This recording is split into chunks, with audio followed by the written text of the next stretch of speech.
Hai semua, Assalamualaikum. Hari ni kita nak belajar sains awal. Tajuknya ialah benda hidup dan benda bukan hidup. Nak tahu tak? Jom ikut cikgu. Mari kita lihat apakah ciri-ciri benda hidup. Pertama, benda hidup bernafas. Seperti manusia dan haiwan, bernafas menggunakan organ pernafasan masing-masing, iaitu paru-paru dan juga insang. Manakala pokok pula bernafas semasa proses fotosintesis. Pokok menghasilkan gas oksigen untuk manusia dan menerima gas karbon dioksida daripada udara. Kedua, benda hidup memerlukan makanan dan air. Tumbuh-tumbuhan perlukan air untuk membesar. Haiwan dan manusia memerlukan makanan dan air untuk membesar dan mendapatkan tenaga. Yang ketiga, benda hidup boleh bergerak dengan sendiri. Contohnya, burung boleh terbang, kucing boleh berjalan, kuda boleh berlari. Dan manusia boleh membuat pelbagai pergerakan dengan sendiri. Yang keempat, benda hidup boleh membiak ataupun menambahkan jumlah bilangan mereka. Macam mana? Manusia berkahwin dan melahirkan anak untuk membiak. Haiwan membiak secara bertelur ataupun melahirkan anak. Dah faham sekarang? Baiklah, yang kelima, benda hidup akan mengalami tumbesaran. Cuba lihat rama-rama ini. Rama-rama ini membesar daripada telur menjadi ulat, kemudian bertukar menjadi kepompong dan akhirnya menjadi seekor rama-rama yang cantik. Bagi manusia pula, tumbesaran bermula daripada peringkat bayi sehingga menjadi orang dewasa.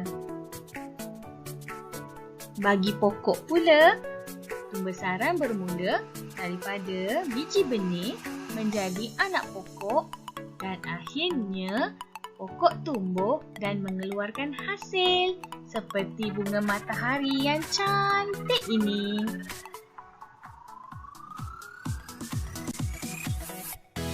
Kesimpulannya, benda hidup terdiri daripada manusia, macam cikgu, macam awak.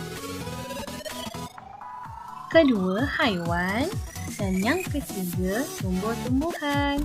Inilah dia benda hidup di sekeliling kita. Sekarang kita nak tengok apakah benda bukan hidup. Jom. Mula-mula kita akan tengok apakah ciri-ciri benda bukan hidup. Ciri-ciri benda bukan hidup adalah bertentangan daripada benda hidup. Benda bukan hidup tidak makan atau minum, tidak bergerak sendiri, tidak bernafas, tidak membesar dan tidak membiak. Perhatikan gambar-gambar yang cikgu sediakan di sini. Kesemua ini ialah contoh benda bukan hidup. Cikgu harap murid-murid semua faham akan jenis benda hidup dan benda bukan hidup. Okey. Adik-adik dah tengok kan video tadi mengenai benda hidup dan juga benda bukan hidup? Dah faham belum ciri-ciri benda hidup dan ciri-ciri benda bukan hidup? Dah faham? Alhamdulillah. Okey, sekarang adik-adik boleh buka buku. Okey, hari ni kita belajar sains. Buku 4. Okey, sekarang kita dah masuk buku baru iaitu buku 4. Okey, adik-adik boleh buka muka surat 1. Okey, boleh buka muka surat 1. Kita nak belajar tajuknya menyiasat alam hidupan iaitu apa? Benda hidup dan juga benda bukan hidup. Okey, arahannya. Sebutkan benda hidup dan benda bukan hidup dalam gambar di bawah. Tadi adik-adik dah tengok contoh benda hidup dan benda bukan hidup. Sekarang cuba adik-adik perhatikan gambar ni.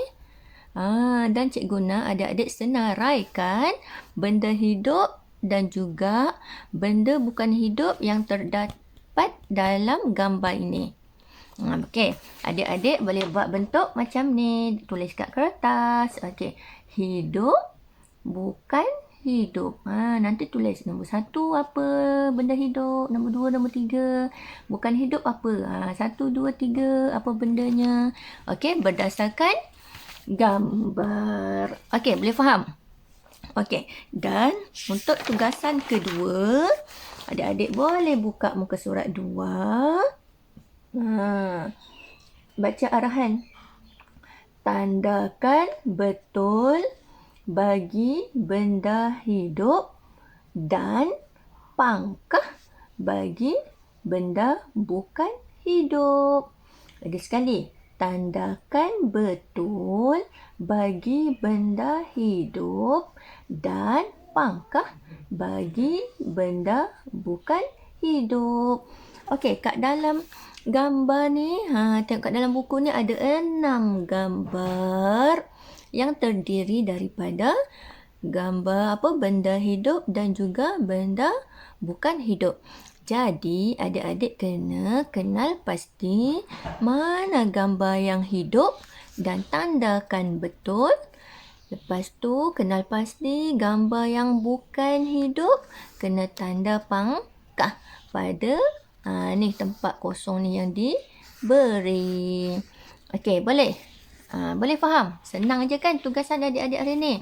Okey, dan hasil tugasan adik-adik ni yang dah siap, boleh yang muka surat 1 dengan 2 ni boleh hantarkan pada Telegram cikgu ataupun pada WhatsApp. Nanti cikgu semak. Okey, boleh faham? Hanya itu sahaja tugasan adik hari ini.